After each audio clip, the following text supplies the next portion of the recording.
countrymen, neighbors. That's what I'm trying to say. Welcome inside the Three Crows Studios, beautiful Morristown, Tennessee. This is Two Guys Talking Baseball. My name is Dallas Danger, and as always, I'm joined by my best friend and colleague. Man, I can't talk today. Best friend and colleague, Brian Logan. Brian, please talk so I don't have to. It's a great week for baseball, and it really was this week. We had a fantastic week. We got a lot to talk about today on the program.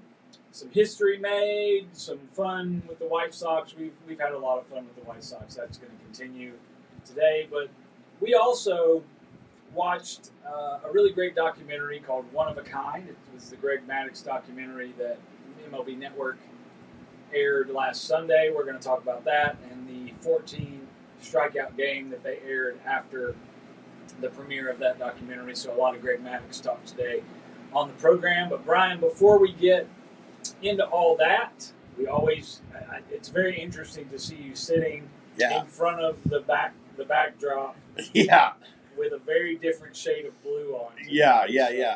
So as you are adorned in the colors and the logos and the names of a better team, let's talk about the Cubs. Okay, the Cubs have played great. They sure have. They really have. PCA is just, he is turning out to be just a world beater almost. He's hitting in the park home runs. He's hitting out of the park home runs. He's stealing bases. He is doing it all. He's defense. He's offense. If he was, driving them all on the bus to the next town, it wouldn't surprise me. They are playing very, very well. The pitching seems to be coming together, and they were scoring a lot of runs against Pittsburgh.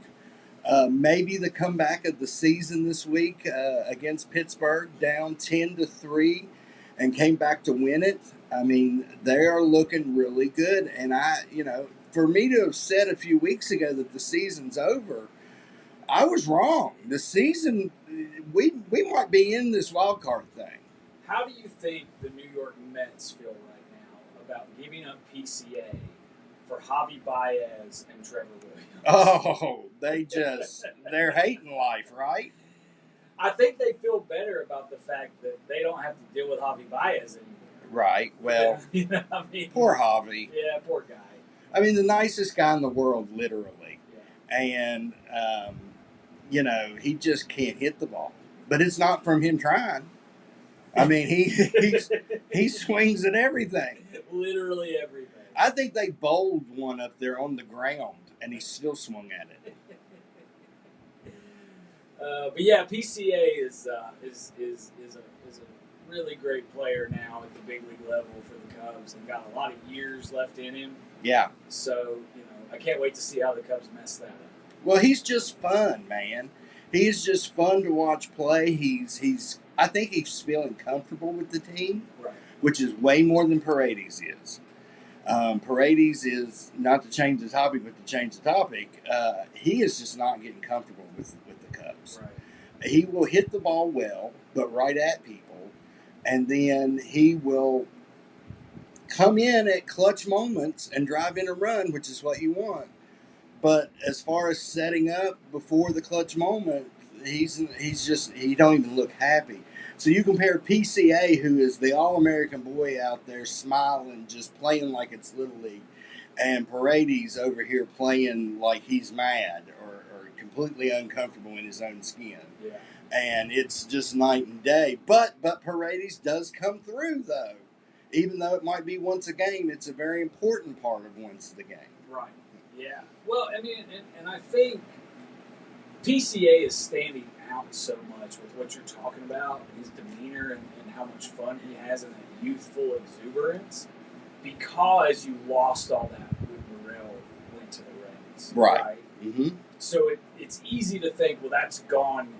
But PCA has kind of filled that role and stepped up into that kind of that vibe, that you need to be successful. And to see the Cubs, we were talking, first off, 2-3 weeks ago, you said the season was over. Correct. And since then, they've gone from having to leapfrog half the National League to they got 2 teams to leapfrog. 4.5, I think, out of a spot now. 5.5 or 4.5 out of a wild card spot. Right. But and that's doable. It's not likely, but it's doable in 30 games or however many they have left. Somewhere in about a month left, but they've only got the Mets and the Braves to leapfrog now. Yeah. And that feels really doable for a team like the Cubs that, in addition to playing really well lately, man, the bulk of their strength of schedule is in the past. Yeah. They got about as easy as a 30 games left as you're going to find. Right. Not a lot of really good contending teams left on that schedule for the Cubs. So if they keep the ball rolling, they really have a legitimate shot at surprising some people and sneaking into the playoffs. And as we've learned the last couple of years with this new format, all you got to do is get in and you got a shot. Absolutely. Absolutely. So, I mean, if we keep on doing what we're doing, winning 2 out of 3, 3 out of every 4, we might be in this thing. Yeah, no, I mean, I think the Cubs have a real shot. And I mean, it's an outside shot, don't get me wrong. But, this season is going to end up a little better than I think we really could have imagined it would, just not even a couple of weeks ago. Yeah. No, I mean, it's night and day from a few weeks ago. And it's so exciting to watch them play now. I mean, we hit a few weeks there. It was really tough and frustrating. But I did read today that they may be getting rid of Patrick Wisdom, to avoid the tax. So I hope that's not going to happen. They've been making some moves to get rid of some people for that very reason, and he's the next rumored guy. And thank goodness it's just a rumor. I know we don't like to deal with rumors on this show, but I think that's a good rumor. I think that's something that we can pay attention to.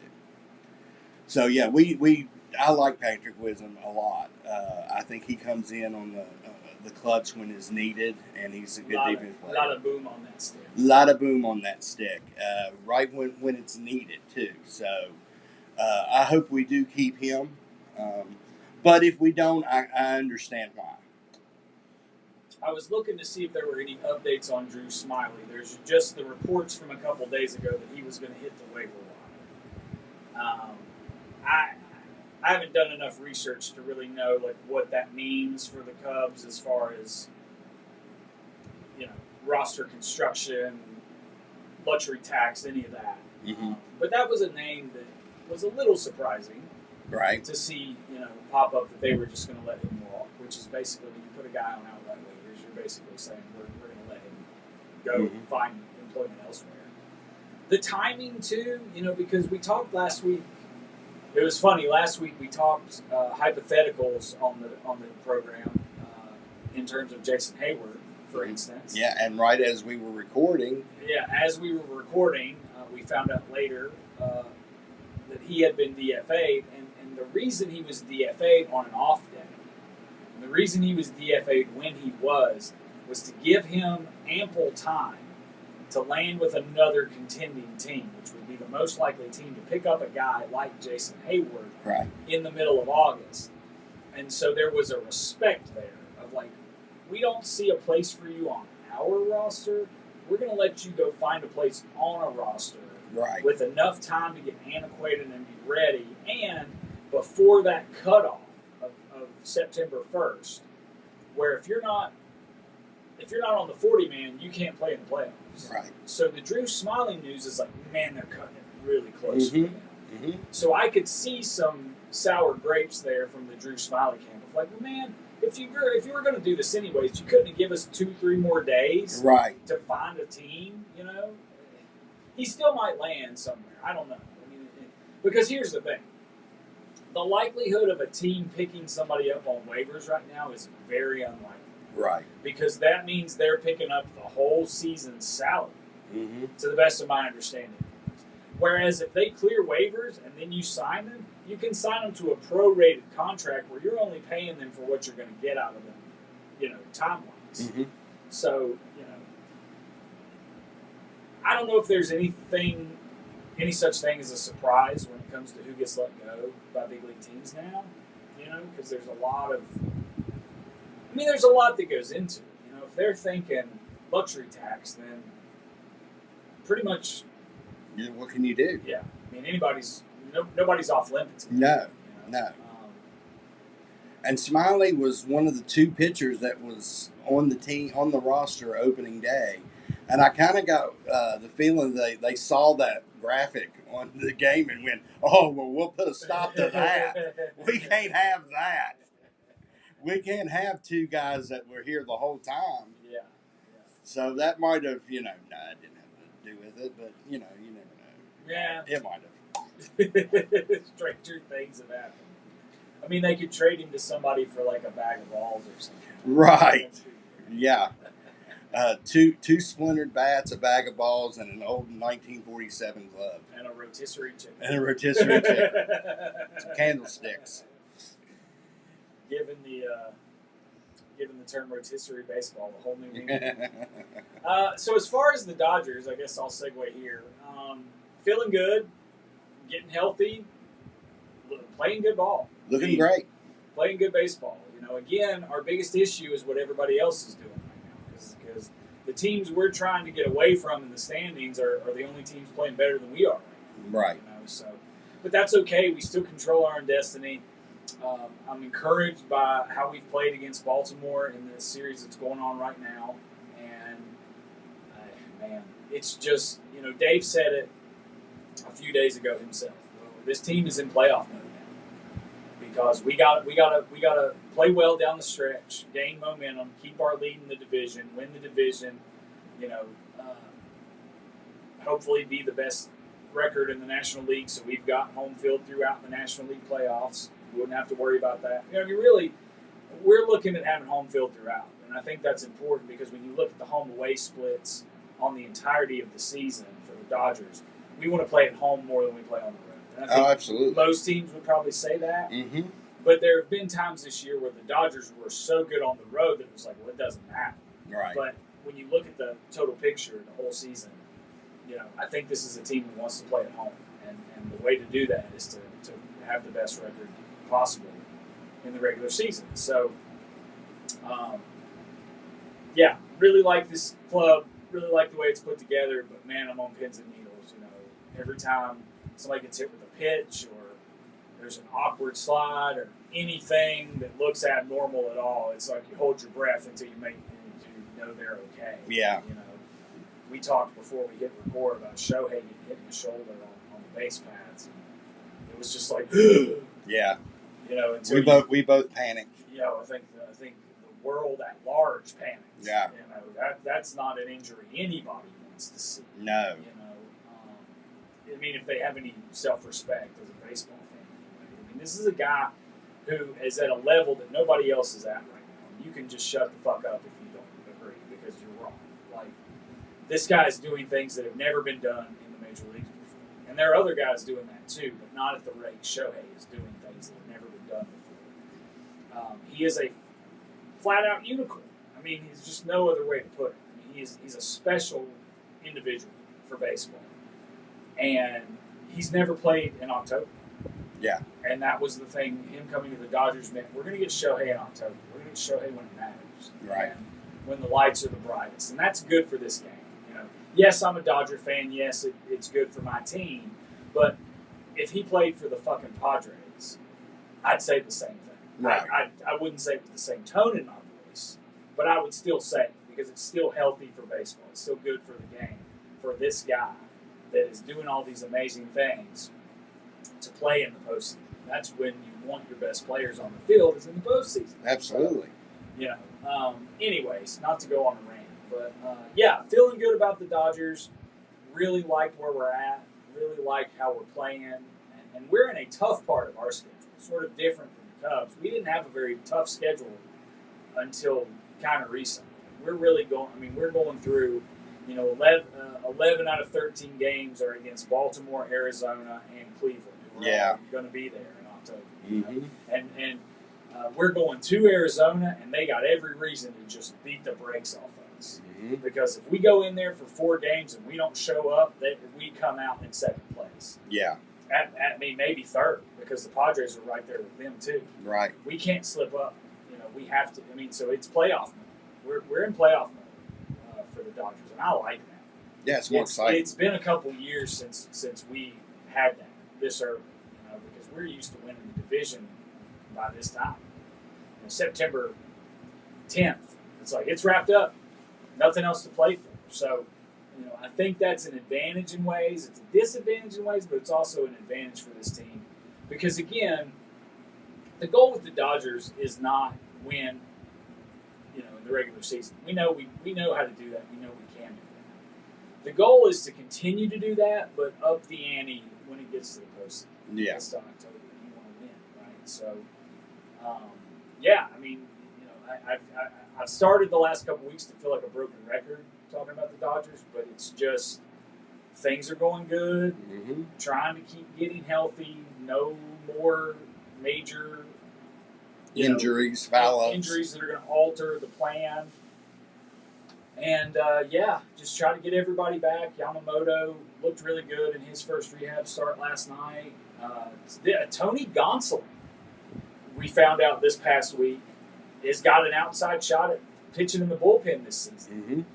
Did not dream that was a possibility. So, now a lot of things have to go very right, but at the same time, that's another potential option, and the more of those we can stack in our favor, the better. Right. Walker Buehler looked pretty old school. Walker Buehler last night. Yeah, he looked really good last night. The stuff was there a little bit more. He had the confidence that we're used to seeing Walker Buehler having all this stuff. Right. And it could be as simple as listen, he didn't pitch for almost 2 years. That's a long time. Yeah. A long time. And I think a lot of people got this sense of urgency with him because it's a contract year. But he got asked about it the other day, and he said, look, you don't talk about free agency when you have a 6 ERA. Mm-hmm. You talk about free agency when you have a 2.5 and you're blowing through the league. Mm-hmm. So he gets it. He knows that he can't worry about what his next contract's going to be when he can't get guys out. That's what he said. He said, I'm trying to figure out how to get guys out. Yeah. That's what I'm worried about. I'm not worried about my next contract. I'm worried about finishing this one out strong. And so he's got a good head on his shoulders about it, which is no surprise. His makeup has always been elite. So yeah, all good stuff, all good things in the Dodger camp. It's tense, but it's good. It's a good tension. We're not used to feeling that tension in August. We're used to wait until October and right. then getting hit in the mouth with it by somebody that's been experiencing it for a long time. That's what's happened the last 2 years. Divisional opponent in the NLDS coming off of winning a wildcard series where we've been sitting home mm-hmm. after we spent the last month not playing for anything. Right. So maybe this is a good thing. Yeah, I think it is. I think it's a good thing because it's keeping their chops up. Because like you said, last season they sat back and they were tired when they came back. And I think this is going to keep their chops up and keep them in practice to do what needs to be done. And a lot of guys that haven't played a full 162. A lot of guys that took 2 months or 3 months off to recover from an injury, and now they're fresh. Yeah. And they have just enough time to get into the form you need them in October, but without all the wear and tear of the 162. It's really playing out in our favor. Now, does that automatically mean we're going to blow through everybody? No, because, man, there are like 9 teams within 3 games of the Dodgers for the best record in the major leagues right now. Yeah, and that's a lot. A whole lot. There's a level of parity in baseball that we have not seen in a while. So, it's like it's been the last 2 years. Once we get to October, it's anybody's ball game. Yeah. It's going to depend on who shows up and who plays the best ball. And that, I could go on about the negatives involved in that sort of shift in the major leagues. But, I think at the end of the day, it's a good thing. That parity, that idea that once you get to October and you know the teams that are in, any of those teams could win it all. That's a good thing, because it's, think about it. If you go back and look at, you know, the last few seasons, if you just did it the old way, where maybe the best record in each league plays in the World Series, or maybe you get the two best records, or you just have the division, you know, however far back you want to go, I think October and the playoffs take a hit if you don't have Arizona in it last year. The Phillies and the Padres in it the year before that. You know, there's all these examples from the last few years, right, of teams that made a long run that weren't even supposed to be. Yeah. So, you know, it sort of recalibrates the way we look at things in August, right? Mm-hmm. Because, you know, I mean, well, when we came back to doing this podcast, we did our mid-season predictions. Yes. This is what we think is going to happen. Right. And my AL pick was the Royals, mm-hmm. because I'm not looking at the teams leading their divisions. I'm looking at the teams that have a chance to get hot right now and sneak in or make a run at the end. And look what the Royals are doing. Right. I mean, they've erased a 9-game deficit at one point and are competing for the division with Cleveland now. So, you know, I almost called them the Indians. The Guardians. The Guardians. The Guardians of Cleveland, which is a way better name. I don't care. You know, you can die mad about their racist old name, but the Guardians is a better name. We just got to get used to it. Anyways, so I'm feeling good about the Dodgers. I feel good about your Cubs, man. Yeah. You know, and I mean, listen, if you're a long-time listener to this podcast, you know my feelings on the Cubs. They're right there. Yeah, they just got to get They're get right it together. on the cusp, and they have everything necessary. They just got to get over that hump, and they might, in spite of themselves, they might have finally gotten over that hump this year. Maybe. Do you think there's a possibility that we saw October, the World Series last night, the prequel with the Orioles? It's possible, yeah. I mean, that's two really good ball players. Yeah, that's what I thought the whole time. And to be honest, from a Dodger standpoint, I'm all for that. Well, listen, we have, for whatever reason, and I'm not taking anything away from this guy. He's been one of the better pitchers in the major leagues consistently for the last handful of years. For whatever reason, Corbin Burnes just isn't the same guy against the Dodgers. Yeah. I mean, I don't know if there's something to that, but, you know, I think he's an L.A. product. I think he's a SoCal guy, so that might have something to do with it. I don't know, but we've always had his number, and last night was no different. Yeah. You know?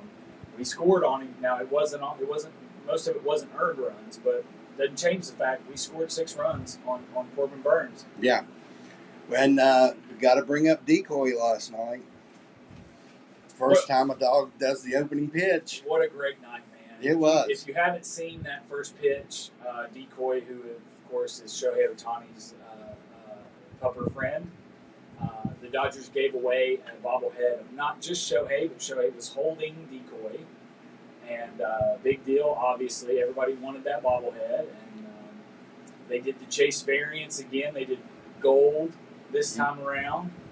And, you know, that was sought after, obviously. People were chomping at the bit to see if they got the gold one, because have you seen what that gold one is listed for already? Well, actually, I had a story before we get into that. Yes. Did you catch the little girl that caught the home run? I did. Okay, so she had the necklace. Mm-hmm. She caught the home run, and she got the golden bobblehead. No, she got a gold one, too? And they offered her, I guess her dad is from over there. So she's American, and he's dual citizenship. Okay. And they were offering tens of thousands of yen to her for hers, because she was the one that caught the thing, and she was like, no way. Yeah. No way at all. So yeah, those things are going expensive. Up to $5,000 Yeah. for the gold one. Yeah. Are you kidding me? That's crazy. $5,000 for a giveaway bobblehead? Mm-hmm. I mean, well, I don't want to give out Christmas, but you're not getting one. Yeah. No shit. No shit. Man. That's just, I mean, I thought it was crazy the first go round when they were going for like $300 to $500. Yeah. $5,000. I mean, that's crazy, right? We're in the wrong damn business. My car isn't worth $5,000. Oh. Yeah, if I had 5 of those, I could pay off my car. But where do I get 5 of them? Yeah. This is a supply and demand conundrum we've got here, pal. They're going to be in people's houses with like under glass with lasers. You got to zoom in and get them. Yeah. It brings up a bigger issue. Can the Dodgers not afford to make more $15,000 more of these things and just give everybody that buys a ticket one? I don't know, but it's 40,000. I mean, you're selling the place out either way. Yeah. But there were legitimate issues last night, and unfortunately, none of it affected the game. But there were team personnel that were having trouble getting there on time. Yeah. Because the chaos of everybody trying to show up early enough to get one of these damn bobbleheads. Didn't they say something like they started showing up at 2 o'clock? Like 5 hours before? 7 hours before. 7 hours, yeah. 7 hours before there were people lining up. Yeah, that's wild. That's crazy. Mm-hmm. There's no need for that. Just make enough that everybody gets one and end it. Yes. Just end it. Yes. I mean, good Lord. These things are so sought after. And I'd like to have a Shohei bobblehead, but I'm not paying $300 for one, much less $3,000. Exactly. That's crazy talk. Mm-hmm. You know, we love bobbleheads. Mm-hmm. Love them. And I love Dodger bobbleheads. And the Dodgers are the kings of the bobblehead giveaway. Yeah. They have one like every week. I mean, all the time. They give out a lot more than any other team does. Mm-hmm. You know, most teams 10, 15,000. They give out 40,000 every time they do one. The Cubs do like, I want to say 4 a year, something like that. I mean, that's a slow month for the Dodgers. The Dodgers have done 4 this homestand. Yeah. So, I mean, you know, they should be on top of it, and I guess they are, but if you're the 40,000th and one person, you're just out of luck. Yeah, it's madness, man. But it's good. It's all good for the Dodgers. So, shall we talk about this Greg Maddux document? Sure, let's talk about it. I loved it. I did too. I was going to say, first things first, really well done. Nice peek behind the curtain of Maddux the guy, not just Maddux the pitcher, because we all know about Maddux the pitcher. Right. But Maddux the guy and the teammate, you know, that was really cool to see. Mm-hmm. Hear about the ribs. Yeah, man. We'll get to that. Let's save that, because that segues into a great Brian story. People are just going to lose their minds. I've heard it 1,000 times, but to y'all that are going to hear it for the first time, it's going to rock your world. Brian has had a run-in with Chipper Jones in his life, and it is a great story. So we'll get to the prankster. Okay, because I got some notes on that. I guess I want to start with something they talked about really early on. Greg Maddux is the reason guys cover their mouth with their glove now. Because in the '89 playoffs, when he was still with the Cubs, they were playing the Giants. And the Cubs felt like the team that year. Mm-hmm. Well, there's a meeting on the mound. Will Clark is getting ready to come up, and he reads Greg's lips. Inside fastball inside. He read his lips, waited on that pitch, got it, and it changed the complexion of the playoffs that year. Yeah. And I didn't know that. I was unaware that was kind of the start of the guys covering their mouths with their gloves or their hand, or, you know, I mean, it's common. It's common practice now. Yeah. You know, it's like learning that the high five came from the '70s or whatever. You know? Right. Like it feels like it's something that's like, oh, well, man was created and they started covering their mouths in mound visits. Right.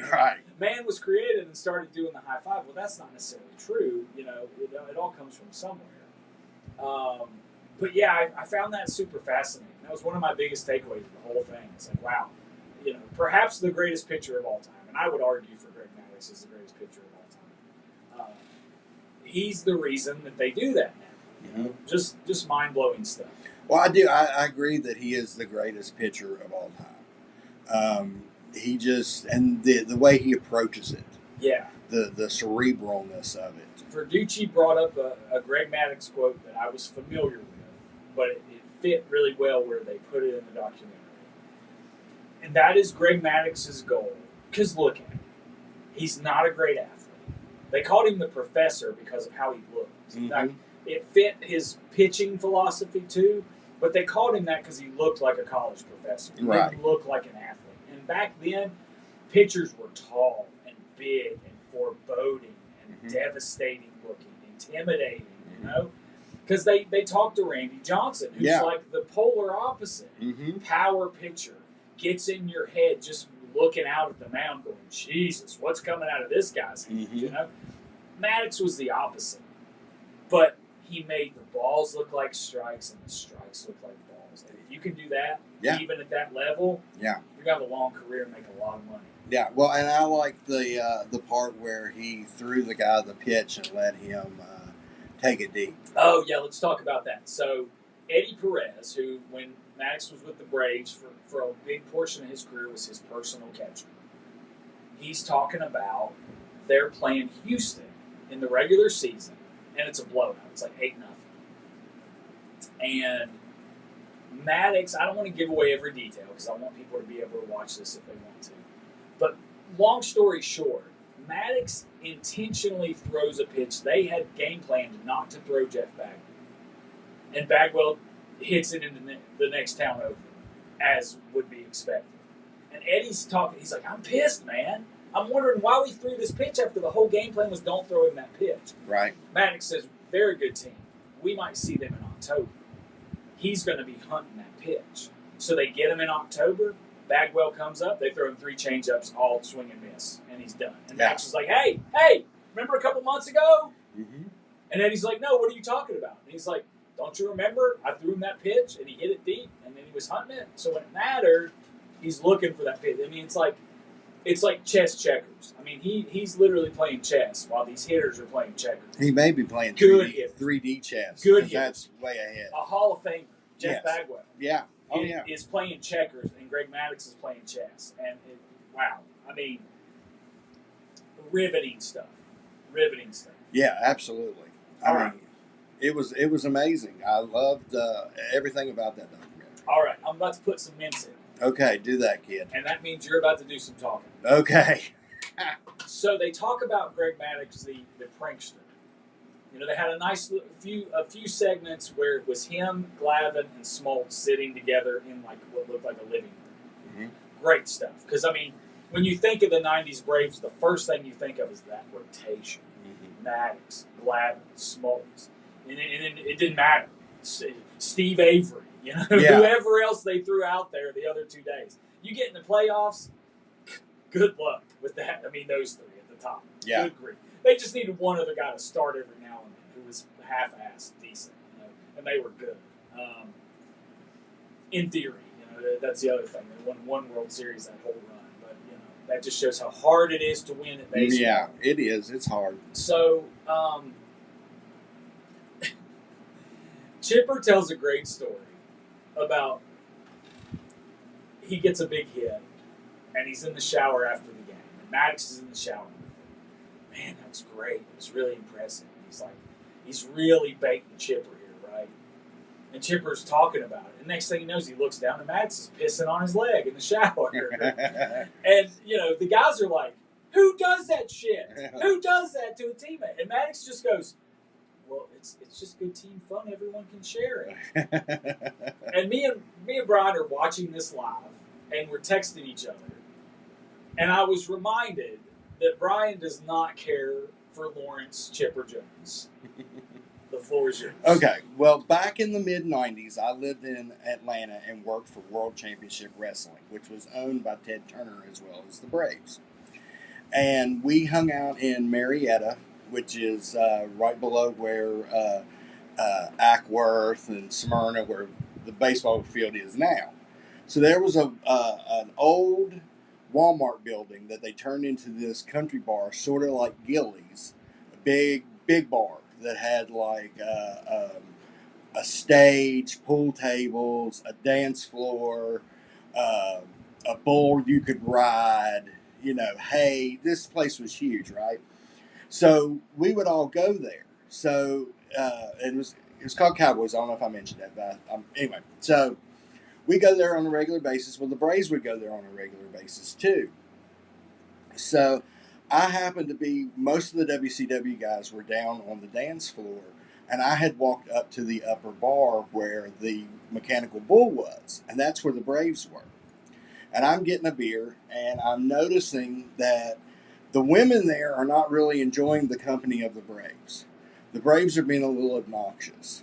And Chipper didn't get, like, mean with this girl. He wasn't as charming as he thought he was going to be, and she was having nothing of it. And he doesn't grab her, but he kind of touches her arm, and she flips out. So I go over and I say, hey, you need to let go of her. And he goes, what are you going to do, kick my ass? And I said, maybe. And he's like, I'm Chipper Jones. You can't kick my ass. And I said, you want to think about that again, pal? And about that time, all the Braves grabbed him, and one Disco Inferno from WCW grabs me and says, come on, let's go down here. And Chipper's just missed taking an ass whooping by about an inch and a half. Friendly reminder, folks, no matter where life takes you, if you are in a bar and you think the guy next to you can't whip your ass, he might be a highly trained killer. Right. Who has been taught how to take care of himself in a bar, because if he gets his ass beat in a bar, he loses his job. Yeah. Because that's how the wrestling landscape was back then. Yeah. If you got your ass beat in a bar, guess what? You're supposed to be a brutalizer on TV. You lose your job. Yeah. Because that's just how it was, right? Right. Well, and Chipper's an athlete, and he, I was an athlete too, but he looked like an athlete. I looked like, I had big blonde hair, and I was pretty muscular, but, I looked like a freak, and he looked like a normal human being. Right. So I know he's thinking to himself, I got this. And I was like, I don't know. I don't know. It's not going to pan out the way you think, Chipper. All I got to do is sneak behind you and put you in that sugar hole, pal. Grab a leg, take you down, and you're done. But here's the thing. I didn't get to, you would think the girl would be happy. Right. All this is going on. We look around. She's gone. Out of here. She's just she gone. She doesn't want anything to do with either. Gone. Didn't care about nothing like, oh, thank God you saved me. No, she's just out. And she never went back to California. No. She's downstairs and out the side door and never come back. She moved to Norway. Yeah. She was like, the hell with this. She moved up there in Wyoming or someplace where there's nothing. Cody, Wyoming, Eric Bischoff. It's his neighbor now. Yeah. Disco Inferno. Yeah, lone disco. Like, what was he going to do? Yeah, right. Like, think about it now. I would have took Chipper. Yeah. But I wouldn't have took the other rest of the team. It's impossible. Yeah. And my team was Disco Inferno. That's it. Couldn't be like Bagwell and Steiner and all those guys. Ming. Yeah. Bagwell and Steiner are way over on the other side of the bar. Like, couldn't even see or hear it if it went down. So yeah, me and Disco, we fought off the whole Braves. I love it. I'm sorry if you don't know who these people are, if you don't know anything about wrestling, but man, the fact that Disco, his wrestling name was Disco Inferno, and he was all Brian had in his way back up against the entire Atlanta Braves team. Jesus Christ. It was a good time. It was a hell of a bar. Oh, that's a great story. Yeah. Oh, man. Yeah. I need a minute after that. Oh, Chipper. Oh, Chipper Jones. So, but yeah, it was a hell of a bar, and I really liked the team that year. I thought they played good, man. Yeah. I mean, I liked him right up until I met him. That just goes to show, don't meet your heroes. Yeah. Especially in a bar named Cowboys in the mid-'90s. Yeah, if there's a Mechanical Bull, that's not where you want to meet your heroes. Oh, yeah, and they were all up there. They camped out up around the Mechanical Bull. So that right there tells you, what kind of night they were having, wide open. Because they were waiting to see which girls got on that. Of course. Bull, and then they were like, there you go. Of course. Low-hanging fruit. Mm-hmm. Exactly. I mean, if you're a guy in a bar trying to score, I guess that's a pretty good strategy in my experience. Well, that bar was, if you were male or female and wanted to meet someone, you were going to meet someone. Yeah, I mean, that was the place you went to. Yeah, you had to really put an effort not to meet someone. I mean, because there was plenty to do there in that good old country place. Meanwhile, in Cody, Wyoming. The one girl is, But anyway, yeah, the documentary was fantastic. Yeah, I loved it. It was great. It was very good, and it was very thorough. It was. And that they covered all the bases without getting too deep in the weeds on any one thing. It was a stick and move flow because they only had so much time. Yeah. But I felt like they covered everything really well. And the Vegas motif, because I think that's a part of his story that not everybody knows, is that he's from Vegas, and still lives in. He loves Vegas. He's a Vegas guy. Yeah. And coming from a Vegas guy, because man, I've only been once, but I could live there. It's great. I love that town. Oh yeah. Man, what a town. But yeah, really, really good documentary. And immediately following, they aired Maddox's career-high 14 strikeout game. It's 2001 against the Brewers. And man, 2001 is so peak of my fandom because I am a card collector to this day. I took a break, but I'm back in it. Mm-hmm. The 02 top set, which is sort of like capturing the 01 season, is my favorite set of all time. I love that set. It is so cool. I remember being a teenager, and 01, the rookies of the year were Albert Pujols in the National League and Ichiro in the American League. I remember in 02, it probably was in the update set later in the year, but they did a Rookie of the Year card for Ichiro and a Rookie of the Year card for Pujols, and those were so cool. Yeah. Those guys were like, in my baseball fandom, I had not seen one rookie season like that, much less two at the same time. Right. And those guys were cool as could be. So, and the Bonds record home run season, and just so we're watching a game from the peak of my baseball fandom as a youth. So I gotta first off say it was nice to see that Brewers look, because I get it. I'm the one guy in the world that doesn't love that stupid ball in the glove logo. Just call your team the baseball team, because your logo is a baseball in a glove. Oh, but it's the M and the B. Yeah, but they're lowercase and they should be capital, dumbass. Like, don't get me started. When they actually had the barley wheat on it, and it looked like what a team called the Brewers would wear.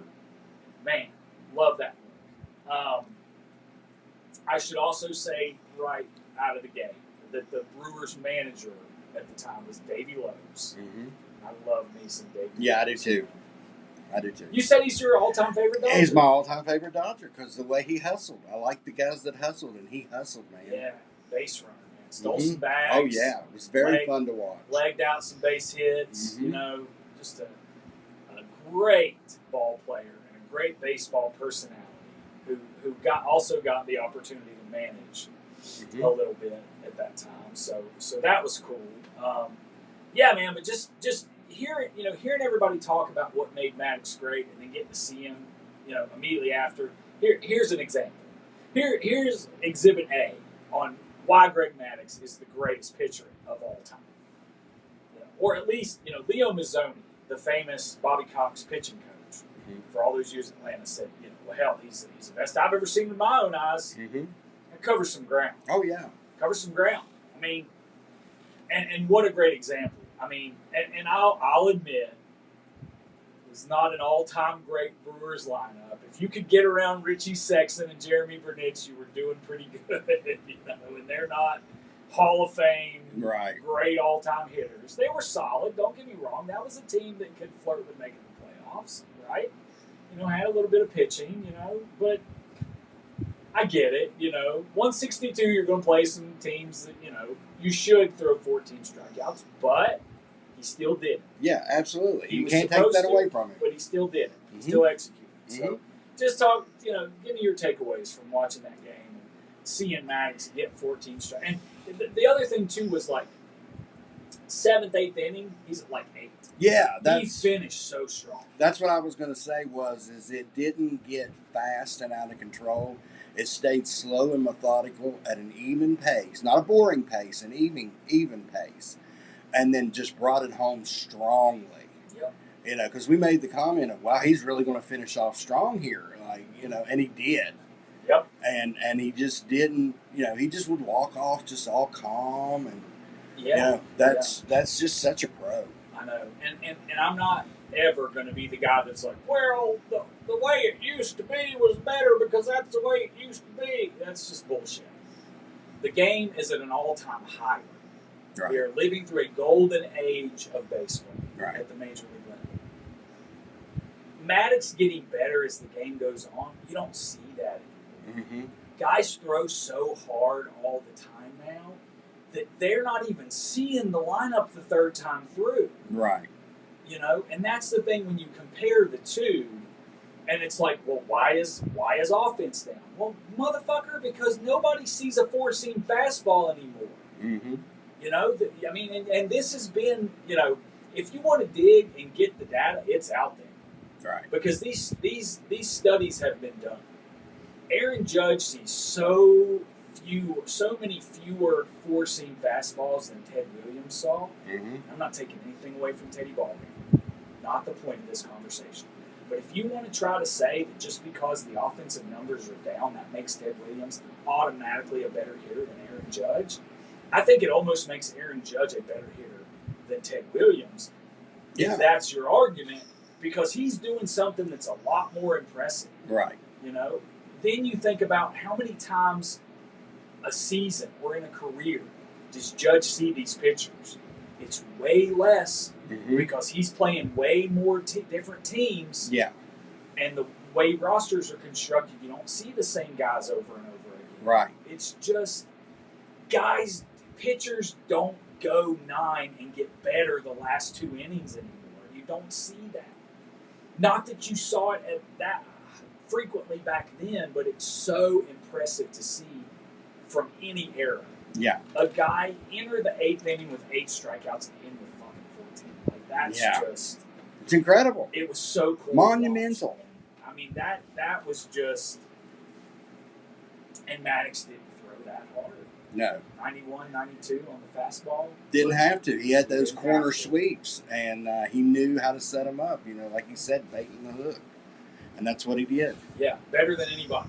Mm-hmm. He was a pitcher. He wasn't a thrower. He was a pitcher. Yeah. And he talked about that in the documentary. That he knew that he wasn't able to do what other pitchers of the time did, so he had to kind of do it his way. And man, never been anybody better. So they if I'm not mistaken, they won 1-0. Mm-hmm. The Surhoff home run. Mm-hmm. Can we talk about Bob Dews, the Atlanta bullpen coach? Yeah. Catching that home run in the bullpen, barehanded. Yeah. Like he'd done it 300 times earlier in the day. Just reached up. Like he's just reached up and got it. Yeah. Like he's sitting in that bullpen during batting practice, just going, "Shoot, got that one. Got that one." And everybody else ran. Yeah, they ran. The ball players are like scattering, and he's just like, "I got it." Nerves of steel. Yeah, man. Just it's great. And the other thing I wanted to make sure we talked about, Greg Maddux helping his own call, running out an infield single. Yeah, absolutely. Yeah, he wasn't for a pitcher.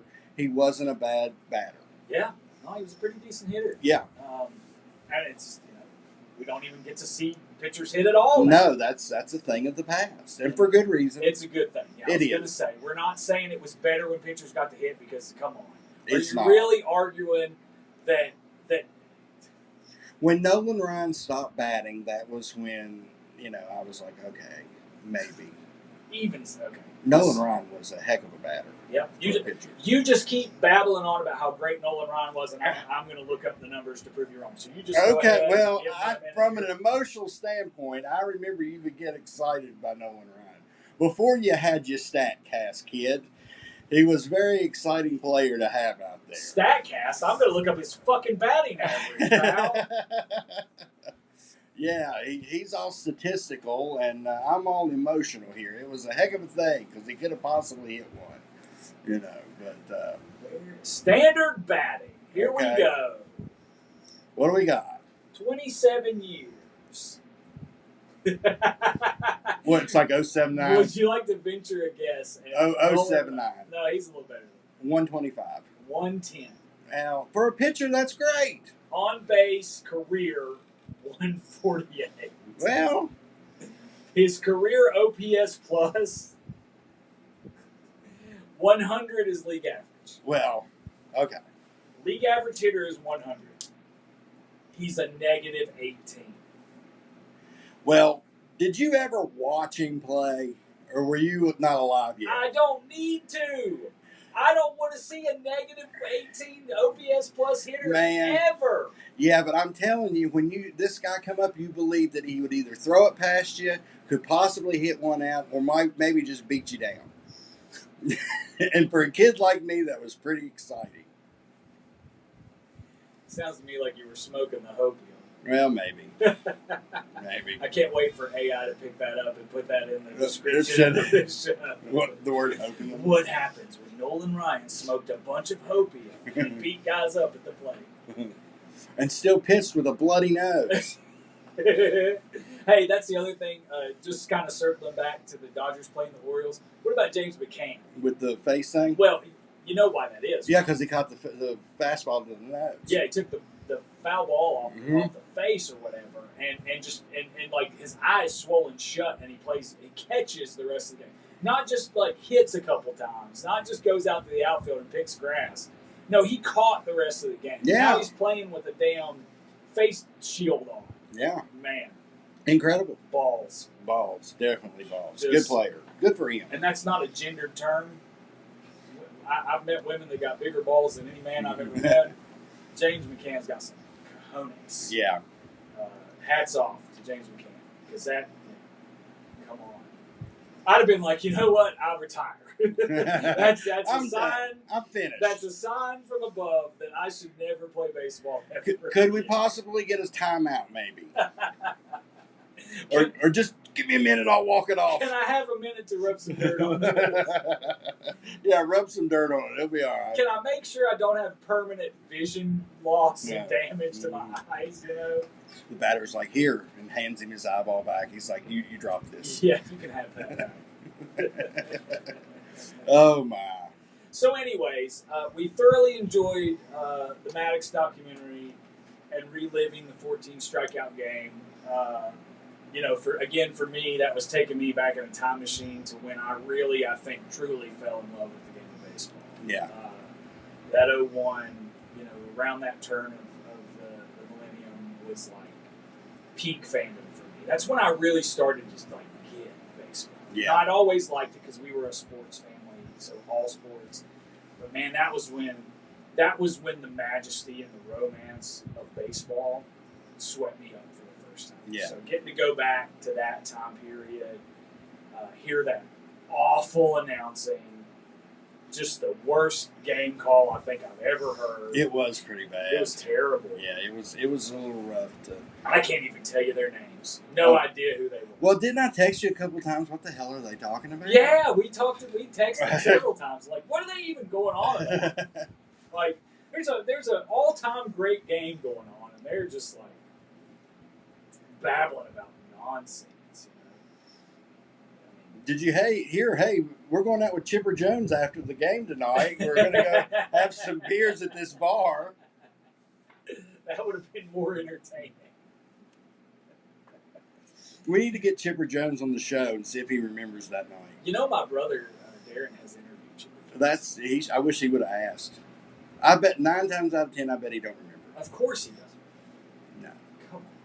There's no way. You know how many guys he almost got in a fight with in that bar? It was probably like a weekend thing. Yeah, like every night. Yeah. Every night of every homestand, he was in that bar. He's up on a haystack going, "You can't whip my ass. Do you know who I am?" Mark Wohlers is going, God damn it, not again, Chipper. Can we go out and have a beer one time?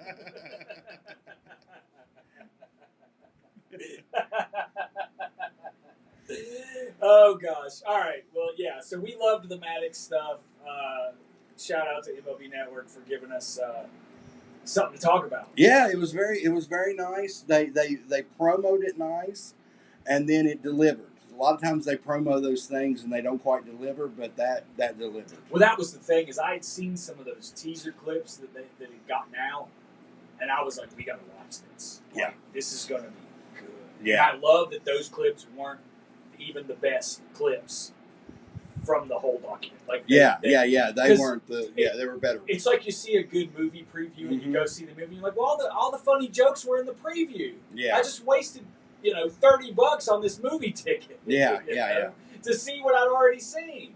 No, they drew us in and they delivered. Yes. On the documentary, and again, seeing the game was just a great little trip down memory lane. We get to tell Brian's Chipper Jones story. Yeah. We get to talk about Disco Inferno on a baseball podcast. That's right. That's right. Shout out to Disco. Disco a Pop, man. He's a Vegas guy. He's out there with him, man. So, yeah. Glenn, if you're listening, what's up, brother? All right, so we got a couple more things we want to talk about here today. I'm going to name this episode One of a Kind, partially because that was the name of the documentary, but also a first time ever thing happened in the major leagues, and it's a pretty cool one because Danny Jansen, who I love, I love catchers to begin with the glasses and just the way he played. I just really dig Danny Jansen. Right. He became the first player in Major League history to appear for both teams in the same game. Yeah. And you might be saying, well, how does that even happen? Well, there was a game, I think it was from like June 26th, the Blue Jays and the Red Sox. Well, on June 26th, Danny Jansen was in the lineup catching for the Blue Jays. The game is suspended. While Danny Jansen is at bat, by the way, the game is suspended due to weather. They resumed it this past Monday. Danny had been traded to the Red Sox. And as soon as that trade went down, everybody was speculating, is he going to do it?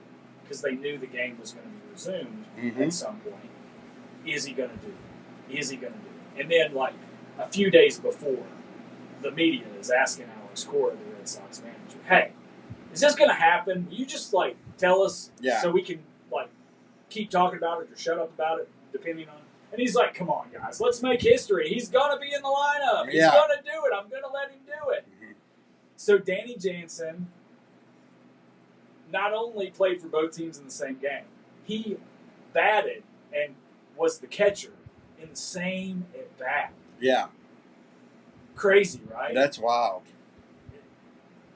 I mean, what do you even say? You don't. I mean, I don't even know what to say about that. It's incredible. It's one of those trivia questions that doesn't sound quite possible. It's one of, you know what it is? Do you remember the old, when it would rain, the You Make the Call? Yeah. That's an episode of You Make the Call. Yeah. Right? It's crazy. And football, I dare you. I dare you to pull that one off football. Yeah, you can't do don't have that. a hair on your ass, football. You can't touch that. Only baseball, baby. Yeah, only baseball. Only baseball. Yeah. That's why it's the king of the major sports. Like, that's it right there. Because you ain't getting that in any other sport. Basketball, come on. Ain't happening. Yeah. Ever. Ever. Never happened in basketball. Or football. Or hockey. It ain't happening. Now somebody's going to tweet at us. Well, actually, it happened in the NFL in 1935. Well, if they do, we'll deal with them. I'll admit it. I'm not going to sit here and say I'll eat my hat or anything crazy like that. But, yeah, man. Really remarkable. Here's the other cool thing I saw. So, Billy Wagner, famous closer, from, I think, Tazewell, somewhere close to where I grew up. Okay. Because I remember the joke when he was in the major leagues when I was a kid, was everybody like, oh, yeah, Hokies boy. Because everybody knew his dad. Okay. Because his dad was just like one of those small town personalities that everybody knew, even in other small towns they knew about him. His son, Will, I think it's Will Wagner, went 0 for 4 in the resumed game. Okay. Well, he officially now went 0 for 4 on June 26th. His major league debut was in July. Oh, that's funny. So he officially went 0 for 4 Before he was in the league. Before he was actually a major league player. Yeah. Unreal, man. That's a good trivia question. So too. great, right? So great, you know. Yeah. And good for Danny Jansen. Again, a player that I've loved for a few years. Just remarkable. And again, the type of thing that only baseball can do. Absolutely. Just one of a kind, literally. It's a game full of ghosts. And Danny Jansen will not be a Hall of Famer. But he'll be in Cooperstown forever. Yeah. I mean, he's a part of that story forever now. Because nobody can ever say they did it before he did it. Yeah. You know? I don't know that anybody will ever do it again. Right. I don't know if they'll do that either. I mean, it could happen next year. But highly unlikely. But it could never happen again. You know, that's the crazy thing about something like this. It's so random and weird and like a novelty. A real novelty. Yeah. A true novelty. That, I mean, who knows? Again, it could happen next year, but it could potentially, I think it's more likely it never happens again. Can you imagine like us telling our grandkids about that? Yeah. Back in our day, these guys played in both teams in the same game. Grandpa, come down. You're way off in the left field. Just take these pills, Grandpa. Yeah. Go take you a little nap. We're back with my day. Guys played for both teams in the same game. Take your pills, Grandpa. Take your pills. Okay. How are we doing on time? We're at the top of the hour. Okay, good. All right. So we're winding down. Relatively short episode for us this week. Yeah. About an hour. But anyways, so the last thing, Brian, I wanted to talk about, we've had some fun with the White Sox. Yes. Well, who hasn't? The Chicago White Sox. Well, nobody involved with the team, I'll tell you that.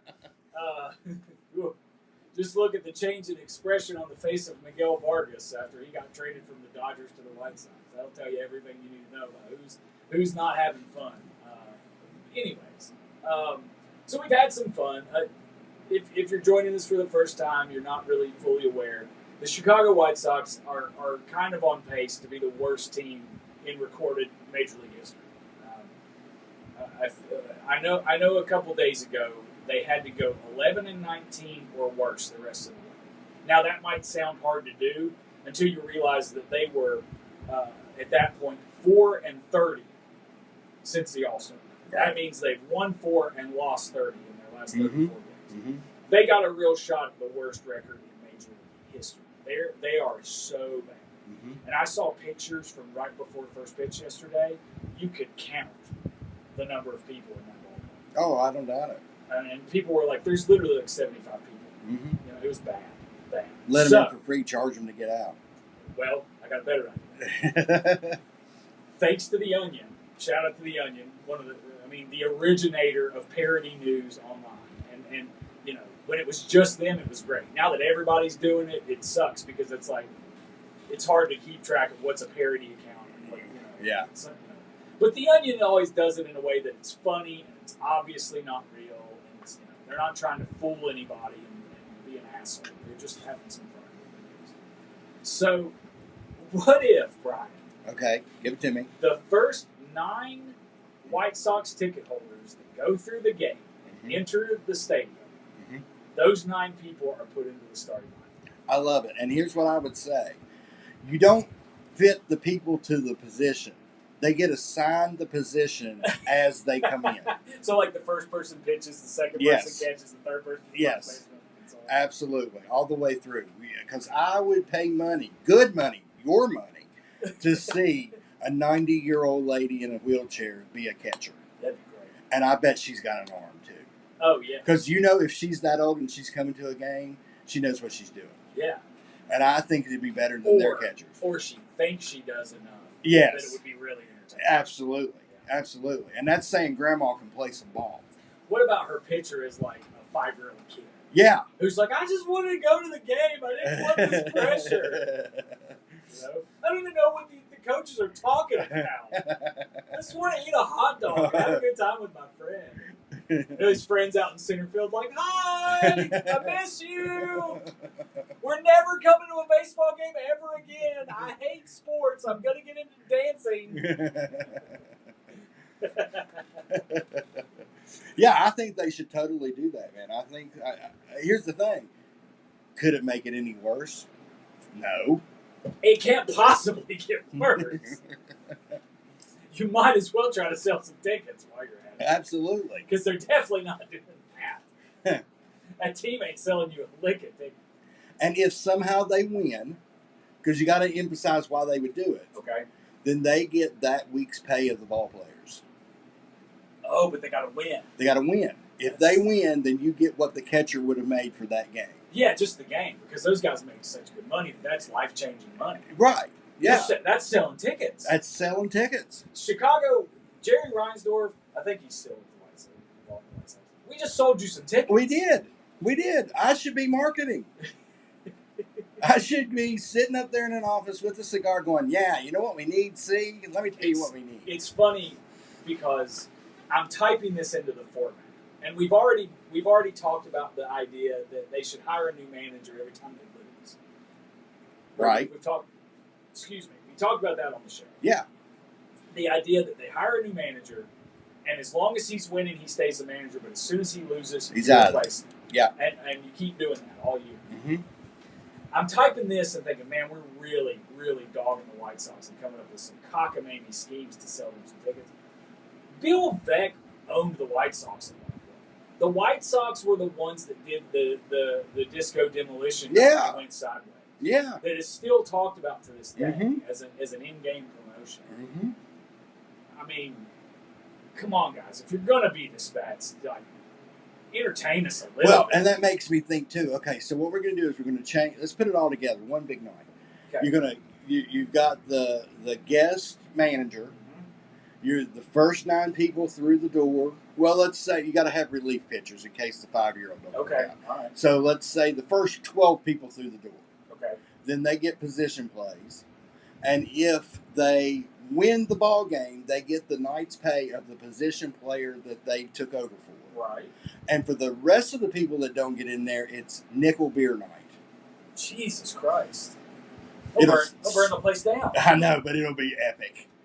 I'd tune in. Come on, Grandma, I'll have another. I'd watch that on TV. I wouldn't want to be there, but I would watch it. I don't want to be anywhere near that. And it all takes place inside a steel cage around the